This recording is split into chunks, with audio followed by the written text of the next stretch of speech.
신바람 사연 아파트. 오늘의 사연 시작하겠습니다. 안녕하세요. 돌싱의 생활을 만끽하고 있는 30대 후반의 여성입니다. 어쩌다 돌싱이 되었냐 물으신다면 이것 참 어떻게 대답해야 하나 싶은데, 그도 그럴 것이 결혼식은 안 했지만 혼인신고는 했었고, 하지만 소송을 통해 무효가 되었거든요. 그러니 시쳇말로 한 번 갔다 왔다고 하자니 그건 그거대로 억울하고, 그렇다고 안 다녀왔다 하자니 거짓말을 하는 것 같아서 꺼름직하고, 정말이지 비혼이라고 말하던 제가 어쩌다 이런 꼴이 돼서는 생각할수록 억울하고 분하고. 그렇지만 누가 그러더라고요. 손바닥도 부딪혀야 소리가 나는 거 아니냐. 처음부터 제대로 알아보지 않은 너도 잘못이다. 분수에도 맞지 않는 욕심을 내더니 꼴 좋다. 그리고 그런 소리를 한 번 듣고 나니까 어디다 대고 억울하단 말도 못하겠던걸요? 하지만 속으로만 삭히고 있자니 시간이 흐를수록 점점 더 힘들어지는 것 같아 이렇게 익명의 힘을 빌려서나마 한번 제 이야기를 해보려고 합니다. 이번을 마지막으로 싹 다 털어버리고 싶네요. 일단 어쩌다 이 꼴이 난 건지 이야기를 하려면 제 상황부터 이야기를 해야 할 것 같아요. 저는 소위 요즘 사람들이 말하는 흙수저로 어려서부터 말 그대로 가난하게 살았습니다. 게다가 그런 와중에 저희 아버지께서 워낙 마음이 약하시고 귀가 얇으시다 보니 이리저리 사기도 몇 번이나 당하셨지요. 그러니 제 입장에선 매번 그런 아버지 때문에 괴로워하는 어머니를 보는 것 자체가 고문이나 다름없었고, 뭐 밑으로 남동생도 둘이나 있지. 그러니까 그냥 하루빨리 사회생활을 시작해서 돈을 벌어야 한다, 그런 생각만 하게 되더라고요. 그래서 실제로 고등학교를 졸업하기가 무섭게 대학은 무슨, 바로 집에서 멀지 않은 곳에 위치한 중소기업에 취직을 했어요. 그리고 이것도 그나마 제 형편을 안쓰럽게 여기신 담임 선생님께서 다리를 놔주신 덕분에 들어갈 수 있었던 거예요. 그런데 이런 걸 팔자라고 하는 건지는 모르겠지만 전 제가 직장 생활만 시작하면 그래도 그럭저럭 저희 가족이 좀 편하게 살 수 있을 줄 알았거든요. 하지만 웬걸요. 제가 취직하고 얼마 지나지 않아부터 아버지가 편찮으시기 시작하셨어요. 병원을 가봐도 이유를 못 찾는데 아버지는 계속 온몸이 쑤신다, 머리가 아프다. 그리고는 그나마 다니시던 직장까지 관두셨으니 졸지에 저는 가장이 되었고, 그렇게 저희 부모님과 두 동생까지 전부 다 부양을 하게 되었습니다. 버는 족족이 다시 가족을 위해 써야만 했고, 그러다 보니 빚을 지지 않는 게 다행이다 싶을 정도로 아슬아슬한 날들의 연속이었죠. 그리고 그 때문에 마치 19살에 제가 자연스레 대학을 포기했던 것처럼 결혼은커녕 연애조차도 점점 미루게 되더라고요. 참고로 그렇다고 해서 제가 처한 상황을 원망하거나 불평해 본 적은 없습니다. 제 성격이 원래 그래요. 제가 불평불만을 토로해서 달라지는 거라면 모를까, 그런 게 아니라면 굳이 입 밖으로 싫은 소리를 내서 뭐 하냐는 거였죠. 그래봤자 결국 제 주변에 가까운 사람들 마음만 아플게 뻔했으니까요. 하지만 이제와 돌이켜보니 참는 게 능사만은 아니었습니다. 남들 기분만 살필 게 아니라 제 자신부터 챙기고 들었어야 하는데, 아무튼 이런 상황에서 어느덧 시간은 흘러 제 나이 36이 되던 해였어요. 그나마 35까지는 그래도 간간히 건너 소개팅도 들어오고 하더니 그마저도 뚝 끊어지더라고요. 그리고 소개팅을 안 해줄 거면 말이나 말지, 왜들 그렇게 툭하면 만나는 남자는 있냐 없냐, 듣기 싫어 있다 하면 결혼은 언제 하냐, 없다 하면 왜 없냐.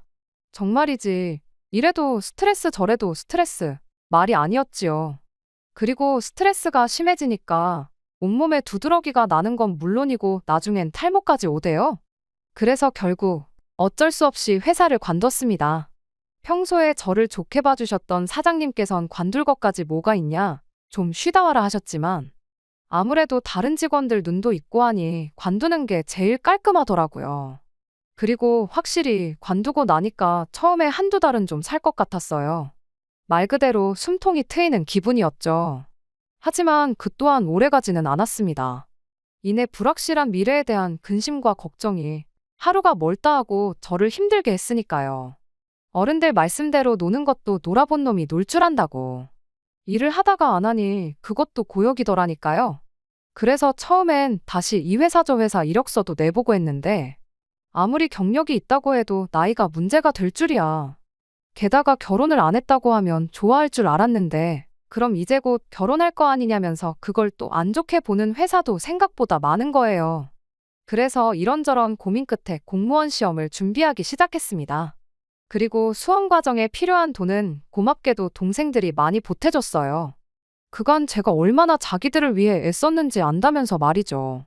알아주길 바라며 했던 희생은 아니었지만 그래도 알아주니 어찌나 고맙던지. 아무튼 그래서 그렇게 수험 생활을 시작했고 정말 이를 악물고 한 덕분에 1년 만에 합격이란 두 글자를 손에 넣을 수 있었습니다. 그리고 그 무렵부턴 아예 결혼에 대해서도 마음을 접었어요. 내 한 몸 건사하고 살 수 있는 직업도 생겼겠다.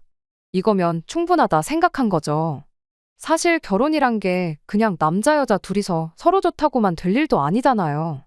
게다가 제가 생각해도 제 조건이 뭐 내세울 만한 것도 하나 없고 그렇다고 제가 모아놓은 돈이 있는 것도 아니었고 그러니 어떻게 보면 아예 포기를 했다고 보는 게 맞겠네요.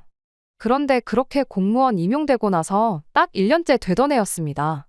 지인이 저더러 왜 이렇게 재미없게 사냐 어쩌냐 해대더니 멋대로 소개팅을 잡아왔더라고요. 그래서 그냥 까놓고 말해서 제가 해달라고 한 것도 아니었으니 잘 되도그만 안 되도그만이라는 가벼운 마음으로 나갔어요. 그리고 그렇게 남편을 만나게 됐네요. 제 앞에서 스스로 소개하기를 자기가 원래는 일 중독자였다. 그래서 연애고 뭐고 한눈 팔 틈이 없었다. 그런데 이제 뭐 운명의 상대를 만나고 싶다. 하지만 제 귀에는 솔직히 이제 와서 말이지만 남편이 하는 말이 하나도 들리지가 않았습니다. 일단 저보다 2살이나 어리다는 점에서 이미 아니다 싶었거든요. 하지만 그런 제 생각을 알 리 없었던 남편은 이후로도 계속해서 적극적으로 저에게 대시를 해오더라고요. 3번이나 찾는데도 계속 애프터 신청을 해오는 식으로 말이죠. 그리고 그 일이 지인의 귀에도 들어갔는지 저더러 너무한 거 아니냐면서 거절을 하더라도 만나서 하라는데 내가 정말 너무했나 싶어서 결국 만났거든요. 그런데 그날 다시 만나보니 2살의 나이 차는 생각할 새도 없이 말도 잘 통하고 한마디로 코드가 맞는구나 싶은 거예요. 그래서 그날을 기점으로 저희는 급속도로 서로에게 가까워졌고 그렇게 연인 사이가 되었습니다. 그리고 그때만 하더라도 남편이 사귄 지 8개월 만에 결혼 이야기를 꺼낼 거라곤 상상도 못했는데 일단은 프로포즈를 받자마자 거절했어요. 너를 사랑하는 건 맞지만 결혼은 무리라고요. 그랬더니 남편이 그동안 말은 안 했지만 사실 자기가 뭐 한마디로 잘 사는 집 아들이랍니다. 자기가 다니는 회사도 실은 아버지가 대표신데 자기가 몇 년 이내에 물려받을 거라서 지금 일이나 배울 겸 다니고 있는 거라면서요. 그런데 자기가 상황이 이렇다 보니 자기 좋다는 여자들은 하나같이 자기 배경만 보고 들러붙는 것 같았다. 그렇다고 부모님 소개로 만나자니 무슨 정략 결혼도 아니고 거부감부터 들더라. 그러다 저를 만났는데 저는 자기 배경 같은 건 하나 신경 쓰지 않고 자기라는 사람만 봐주더라면서. 그래서 절대 저를 놓치고 싶지 않다나요? 그리고 그런 남편의 말은 사실 어느 정도 맞는 말이긴 했어요. 애시당초 제가 결혼까지는 생각지를 않았으니 남편의 배경에 크게 관심을 가질 이유가 없었으니까요.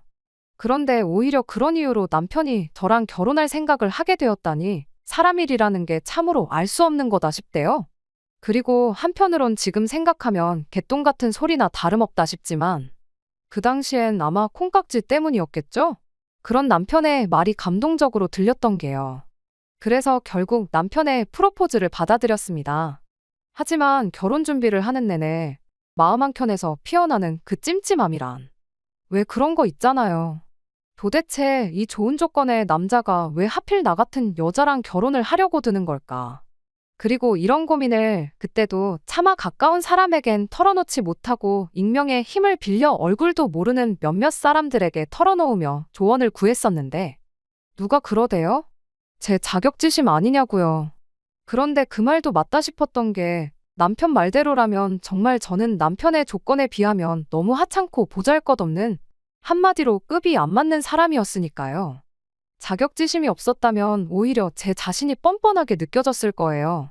그리고 그렇게 대부분이 비슷한 의견을 내던 중 또 다른 누군가가 하는 말이 정말 남편의 조건이 다 맞긴 한 거냐? 직접 확인은 해봤냐? 그래서 그때 저도 아차 싶은 생각에 제 나름대로 확인 작업도 하긴 했어요. 남편이 일한다는 회사에 직접 찾아가 본다던가 그런 식으로요. 그랬더니 정말로 그 회사 아들이 맞긴 하더라고요. 그리고 그렇게 제 눈으로 직접 확인까지 하고 나니 마음이 놓이면서도 한편으론 또 한숨이 나오는, 한마디로 하루는 천국이었다 하루는 지옥이었다, 말 그대로 감정이 너를 띄었죠. 게다가 그뿐만이 아니었습니다. 남편이야 그렇다 치더라도 시부모님은 또 입장이 다르실 수도 있잖아요. 사실 부모 입장에선 자기 자식 옆에 누구를 데려다 놔도 성에 차지 않는 법이니까요. 그리고 그런 와중에 저랑 남편을 두고 보자면 그때만 하더라도 제가 보기에도 제가 너무 딸렸으니까. 제가 생각해도 시부모님 입장에선 제가 정말 마음에 안 들 것 같더라고요. 그러니 혹시나 문전박대를 당하진 않을지 정말 별의별 걱정이 꼬리에 꼬리를 물더라니까요. 하지만 그건 다 기우에 불과했습니다. 처음 시부모님 댁에 인사를 드리러 갔던 날부터 상견례 자리에서까지 아무리 남편이 저에 대해서 어느 정도 부모님께 귀띔을 해드렸다곤 해도 사실 이것저것 물어보실 수도 있으셨을 텐데 제가 난처할 법한 질문은 아예 하질 않으셨어요. 그저 이렇게 서로 만나서 사랑을 하고 부부의 영까지 맺게 되었으니 앞으로 잘 살았으면 좋겠다는 말씀만 하실 뿐이셨지요. 게다가 혼수고모고 아무것도 해오지 말라고 대신에 친정 부모님하고 여행이라도 한번 다녀와라 하시는데 이런 시부모님도 세상에 있구나 싶은 게 이게 다 무슨 일인가 싶더라니까요.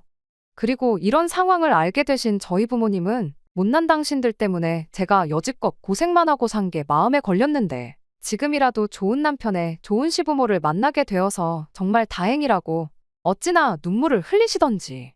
정말이지 남편과의 결혼이 저나 저희 가족에게는 큰 축복이나 다름없었죠. 하지만 지금 듣고 계시다시피 이렇게 됐네요. 그리고 만약 누군가가 이게 다 제가 분수를 생각하지 못하고 욕심을 부려서 그런 거 아니냐고 한다면 저는 작정하고 속이려 드는 사기꾼을 무슨 수로 피해야 하냐고 오히려 되묻고 싶은 심정입니다. 아무튼 지금도 생각하면 한숨부터 나오는데 상견례가 끝나고 얼마 지나지 않았을 무렵이었어요. 원래는 상견례를 기준으로 두세 달 안에는 식을 올리기로 얘기가 되어 있었는데 어째서인지 이런저런 이유로 구체적인 날짜가 정해지질 않는 거예요. 그리고 저는 그게 좀 불만이었는데 저희 부모님께선 이미 그쪽에서도 한두 가지 양보한 게 아니니 너무 재촉하지 말라며 오히려 저를 말리실 뿐이셨습니다. 그래서 잠자코 기다리고 있었는데 하루는 남자친구가 대뜸 약혼식 얘기를 꺼내더라고요. 시부모님께서 용하다는 철학원에서 정말 좋은 길이를 받아다 주시려다 보니 이렇게 시간이 걸린다면서 그게 미안해서 일단 약혼식이라도 하라고 하셨다면서 말이죠. 그리고 저는 그런 남편의 말에 괜찮다고 했습니다. 가뜩이나 제가 해가는 것도 없는 마당에 약혼식이라니. 막말로 제가 그럼 약혼식은 내가 부담할게 할 수 있는 상황도 아니었고 그렇다고 남편이나 시부모님께 약혼식 비용까지 부담케 하는 것도 말이 안 된다 싶었으니까요. 하지만 남편의 고집은 보통이 아니었습니다. 다 해주실 만한 능력이 되니까 그런 말씀도 꺼내신 게 아니겠냐면서 저더러 너무 부담 갖지 말라면서요. 그래서 결국 양쪽 집안에 가까운 친인척 대략 10명 남짓 정도만을 초대하여 조촐하게 약혼식을 했어요. 저희 쪽에선 요즘 세상에 누가 약혼식을 하냐고 그거 참 의아하단 반응도 있었지만 그거야 말 그대로 요즘 세상에 잘 안 하는 일이니 그런 얘기가 나오는 거라고 생각했을 뿐 크게 의미를 두진 않았네요. 그런데 약혼식이 끝나기가 무섭게 시부모님은 혼인신고도 서둘러 할 것을 종용하셨습니다. 말씀으로는 신혼집을 사주려고 하는데 명의랑 세금 때문에 그렇다면서요. 그리고 저는 욕하셔도 어쩔 수 없지만 계속해서 명의를 운운하시길래 혼인신고를 하고 나면 공동명의로 해주시려고 저러시나 하는 생각도 좀 들더라고요. 그런 게 아니라면 솔직히 혼인신고를 하면 일만 더 복잡해지는 거 아닌가 싶었으니까요. 하지만 시부모님은 계속해서 당신들이 다 알아서 할 거니까 저는 신경 쓸 거 없단 식으로 나오셨고 그래서 결국 자의반 타의반으로 혼인신고까지 했네요. 그런데 집을 사준의 명의가 어떻네 하실 때는 언제고 정작 해주신 집은 서울에 있는 작은 빌라 그것도 자가가 아니라 전세였습니다. 말씀으로는 회사 사정으로 갑자기 자금이 묶였다는데 막말로 그거야 제가 뭐 확인할 수도 없는 부분이었고, 그저 하루가 멀다 하고 혼인신고 타령을 하시던 분들이 하루아침에 태도를 달리하시니 그 부분에 있어서 좀 실망이 컸죠. 하지만 동시에 저는 사람들이 하는 말처럼 정말 빈손으로 시집 온 상황이었기에 제 목소리를 낼 수가 없었거든요. 그러니 그냥 어쩔 수 없지 생각하곤 불평불만 그 어떤 한마디도 입 밖으로 내지 않았습니다. 때가 되면 어련히 알아서 해주시겠지 생각하면서요.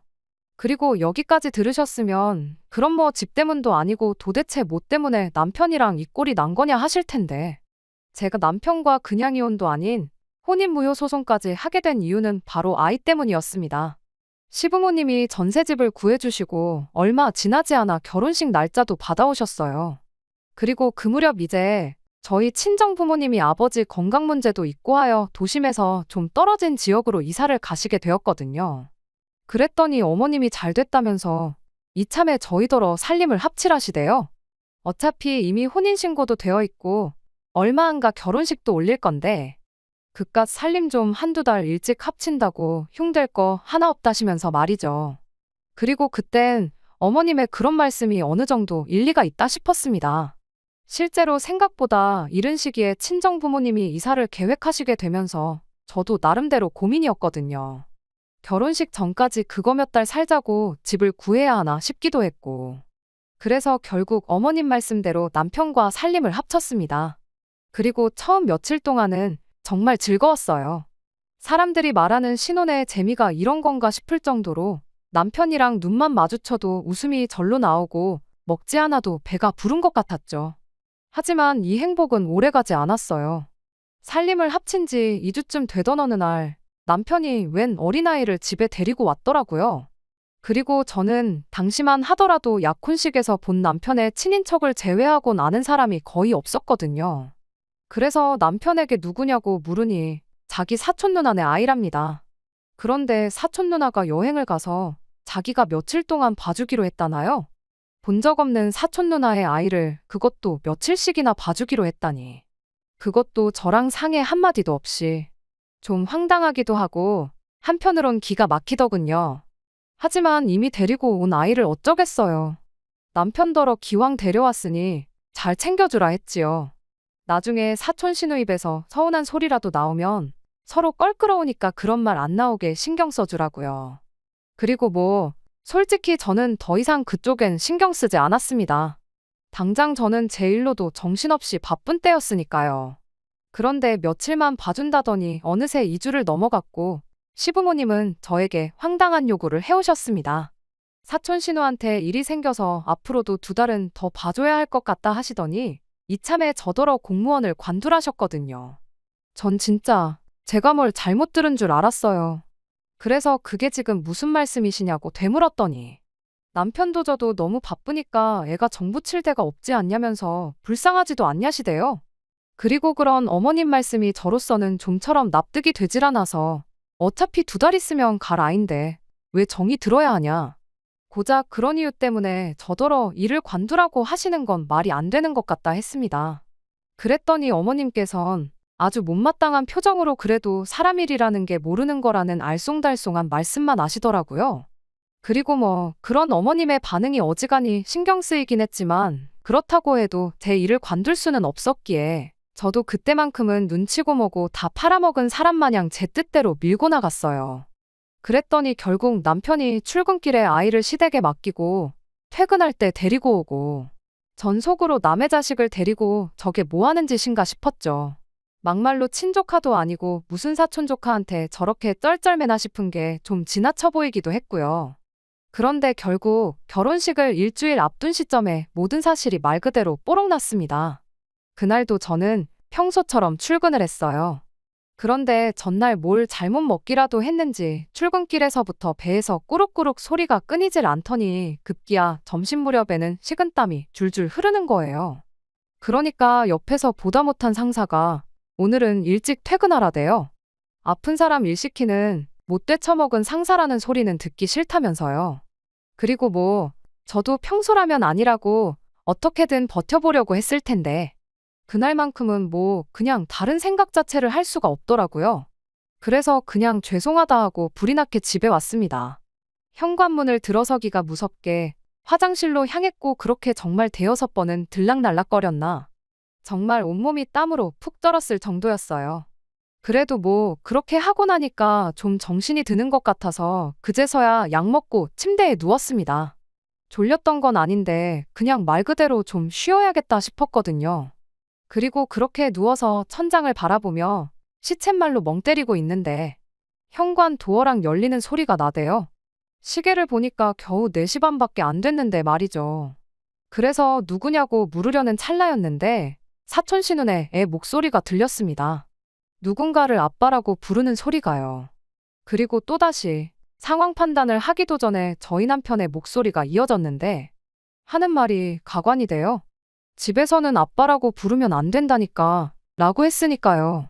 더 이상 뭐 들을 것도 생각할 것도 없었어요. 그래서 당장이라도 따지려 나가려는데 동시에 안방문이 열리더니 남편의 그 단추구멍만한 눈이 튀어나올 듯이 커져서는 저를 쳐다보대요.